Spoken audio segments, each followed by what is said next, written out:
fakta menyedihkan soal kebersihan di Perang Dunia Pertama. Teman-teman pasti udah pada tahu kalau di Perang Dunia Pertama itu perangnya berupa perang parit. Tapi sebenarnya perang parit itu udah ada loh jauh sebelum Perang Dunia Pertama. Nah, tapi yang kita bahas kali ini di Perang Dunia Pertama. Jadi di Perang Parit, pihak yang berperang, mereka tuh ngegali parit yang panjang dan dalam buat tentaranya bersembunyi dan juga menyerang dari sana. Jadi semua aktivitas dilakukan di dalam parit. Sistem ini memang didesain untuk bertahan. Jadi pada saat itu perangnya lama banget dan seakan-akan buntu. Nah, tapi sekarang kita nggak bahas soal taktiknya ataupun keefektifan dari sistem parit. Tapi dari sisi yang lain. Apakah itu? Yaitu higienitas. Karena ternyata parit Perang Dunia Pertama itu kotor banget dan baunya sangat mengerikan. Dari bau ratusan mayat, tentara yang meninggal di dalam parit, ada juga bau kotoran manusia, dan dari bau bubuk mesiu yang terbakar oleh tembakan dan pengeboman yang terus-menerus. Gimana kondisi yang para prajurit hadapi saat bertugas berbulan-bulan lamanya dengan sumber daya yang terbatas di dalam parit? Ya udah yuk, langsung aja kita bahas. Yang pertama, gimana toilet mereka? Penasaran gak sih gimana mereka buang air di medan perang? Jangan bayangin kamar kecil yang ada sekat-sekatnya di mana tiap orang bisa buang hajat dengan nyaman dan punya privacy. Karena saat itu para prajurit buang air di toilet yang terbuka. Gimana tuh toilet terbuka? Jadi mereka punya area tertentu di parit yang khusus mereka jadiin toilet, tapi memang bukan toilet permanen. Mereka ngegali lubang kira-kira 4-6 kaki dalamnya buat dijadiin toilet. Nah, di toilet itu mereka bisa ngelihat teman mereka yang juga sedang buang hajat. Karena nggak ada sekatnya guys. Kebayangkan gimana? Namanya juga toilet terbuka. Selain itu, toilet mereka nggak ada saluran pembuangannya. Yang pasti toilet itu berbau sangat menyengat dan ngundang lalat-lalat berdatangan. Karena itu beberapa tentara berusaha ngusir lalat-lalat dengan bikin kotak kayu di lubang WC mereka supaya lalat-lalat itu berkurang. Dan juga buat nutupin bau kotoran mereka pakai bahan kimia. Nah, toilet itu kan pasti harus dibersihin ya. Siapa yang ngebersihin? Jadi tugas buat ngebersihin toilet yang pasti nggak disukain sama semua prajurit, biasanya sering ditugasin ke prajurit yang dapat hukuman. Jadi mau nggak mau mereka pasti ngebersihin toilet itu.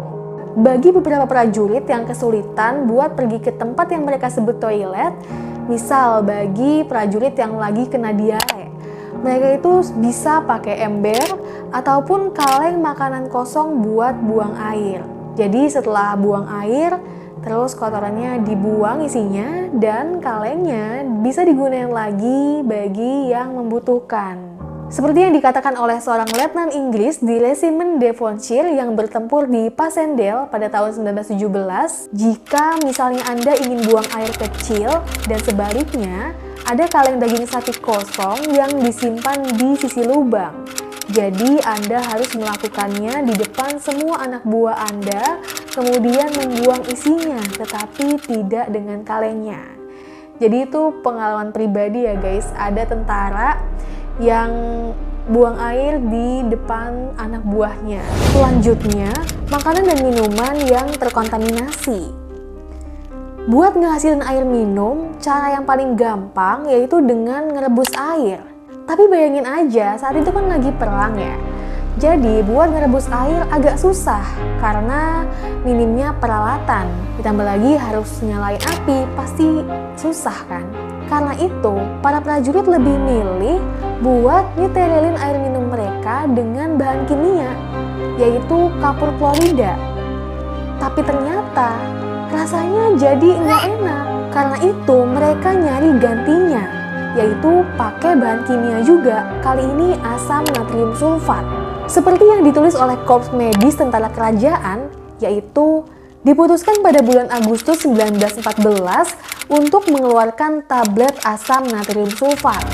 Namun hanya digunakan untuk penggunaan darurat karena memiliki kelemahan, yaitu sebagai pelarut logam yang kuat sehingga bereaksi pada botol air mereka yang membuat rasa dan warna airnya berubah. Bahkan jika menguap, asam yang dilepaskan dapat membakar pakaian dan kulit. Jadi, asam natrium sulfat itu bereaksi sama botol air para prajurit yang ngebuat airnya rasanya itu berubah dan juga warnanya berubah, guys. Dan bahkan kalau menguap, asam yang dilepasin itu bisa ngebakar pakaian dan kulit. Tapi walaupun terkontaminasi, karena keputusasaan saat perang saking hausnya, para prajurit bakal minum apapun terlepas apakah itu steril ataupun terkontaminasi. Kata seorang tentara, kami sangat haus sehingga kita benar-benar minum air dari lubang cangkang. Dan Tuhan tahu apa yang ada di dalam lubang cangkang. Itu bisa menampung apa saja. Sangat sering bagian dari tubuh manusia.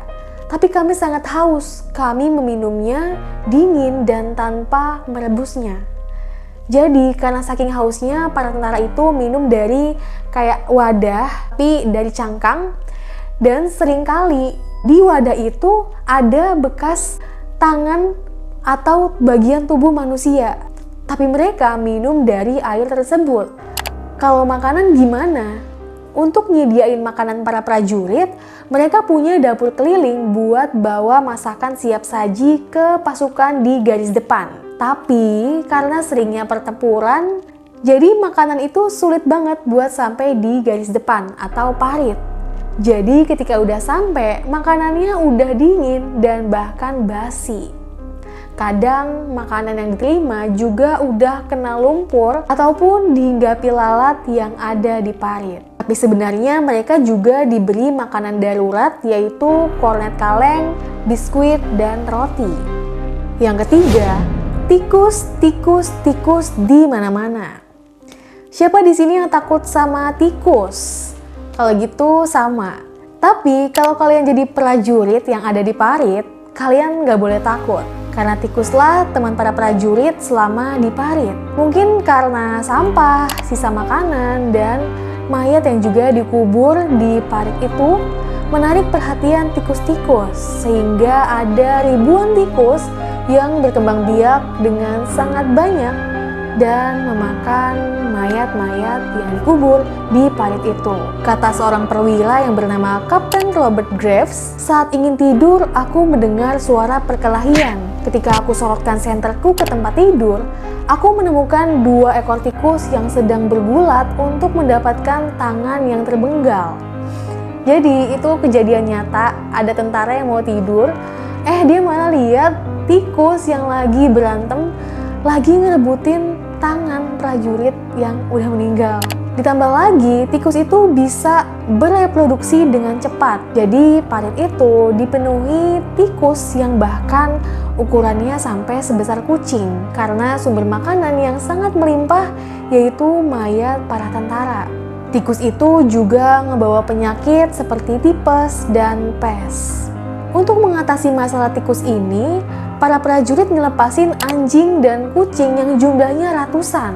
Dan selain itu, para prajurit juga nangkepin dan ngebunuh tikus sebagai hobi mereka, yang bahkan dijadiin sayembara berhadiah. Pernah pada suatu malam, satu korps tentara berhasil ngebunuh sekitar 8.000 tikus. Bayangin, banyak banget tikusnya. Yang keempat, kebersihan pakaian dan tubuh yang memprihatinkan.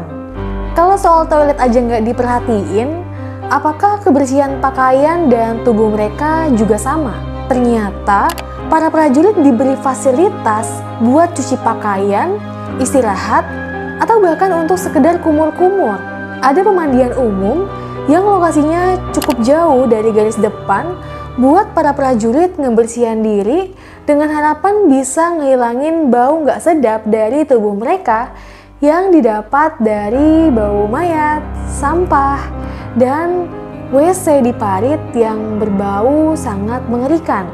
Tapi yang jadi masalahnya adalah mereka nggak punya banyak waktu buat bersih-bersih. Ya, namanya juga lagi perang. Jadi mereka harus stay dalam waktu yang lama, dalam waktu beberapa hari, tanpa mandi atau bahkan tanpa mengganti pakaian mereka, sehingga nyebabin bau badan dari rambut sampai kaos kaki mereka yang juga bau pastinya karena nggak pernah diganti.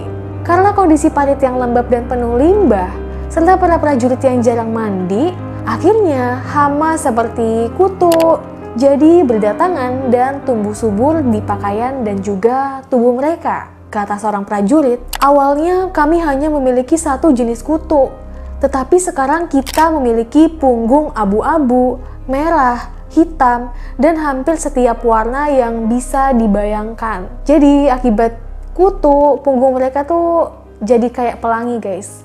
Warna-warni karena gigitan kutu. Gak cuma gatal dan gak nyaman, tapi bakteri dari kutu yang terinfeksi bisa nyebabin tipes, demam, sakit kepala, dan muntah-muntah. Walaupun gak mematikan, tapi selama 4 tahun, diperkirakan hampir 500.000 tentara terjangkit penyakit kutu. Untuk bisa mengontrol serangan kutu, mereka harus menunggu sampai mereka ditempatkan jauh dari parit, dari sumbernya.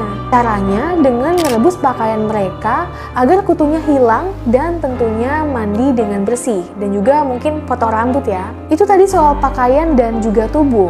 Gimana soal kebersihan gigi dan mulut mereka?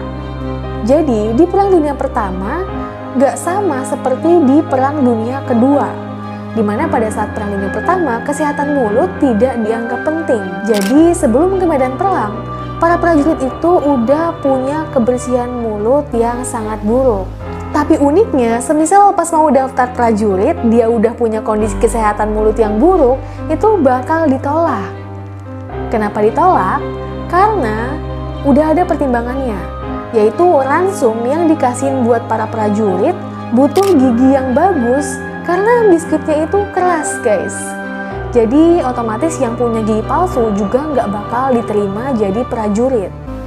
Baru setelah seorang jenderal bernama Jenderal Douglas Haig itu ngalamin sakit gigi yang sangat parah selama pertempuran Aisne, mereka baru sadar bahwa penting punya dokter gigi yang ada di medan perang. Akhirnya barulah dokter gigi direkrut buat jadi tentara dan mengatasi masalah gigi para prajurit.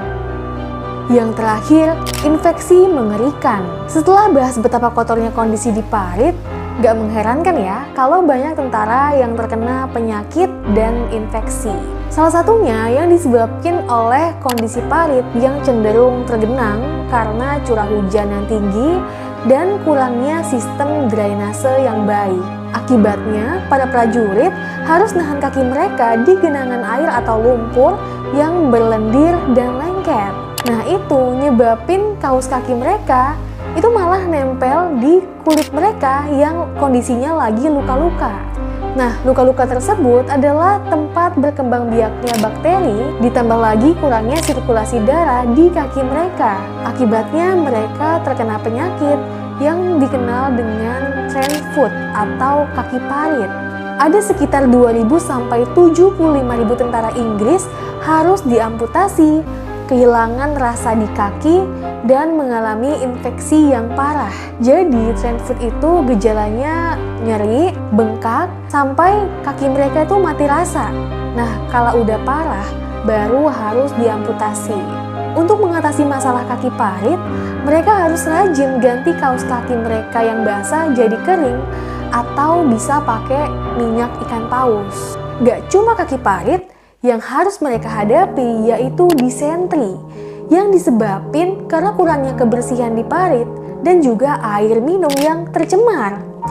Jadi, kotoran itu mencemari makanan mereka, air, dan diri mereka sendiri sehingga mereka terkena disentri yang menyebabkan diare, dehidrasi, bahkan sampai membuat banyak tentara yang meninggal. Setidaknya ada 155.000 tentara Jerman yang terkena disentri. Tapi sebenarnya itu adalah jumlah minimum, karena faktanya ada lebih banyak dari 155.000 tentara yang terkena disentri. Dan yang terakhir adalah penyakit antraks. Kok bisa? Jadi, saat itu penggunaan senjata kimia lagi meluas. Jadi, para prajurit banyak yang ngegunain masker gas. Dari pihak pemerintah yakin kalau masker gas itu lebih pas kalau pemakainya nggak punya rambut di wajah, kayak kumis, jenggot, atau jambang gitu.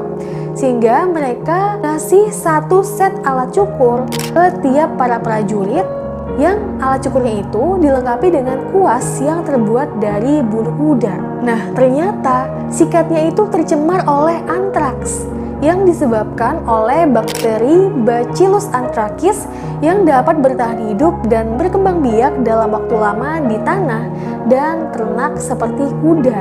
Jadi, manusia yang bersentuhan bisa kena penyakit tersebut. Kasian banget ya. Oke, itu dia cerita tentang kebersihan parit Perang Dunia I. Kita udah dapat gambaran bahwa parit adalah tempat yang mengerikan untuk tinggal selama perang. Tapi sebenarnya bukan ke mengerikan sih, lebih ke menjijikan ya.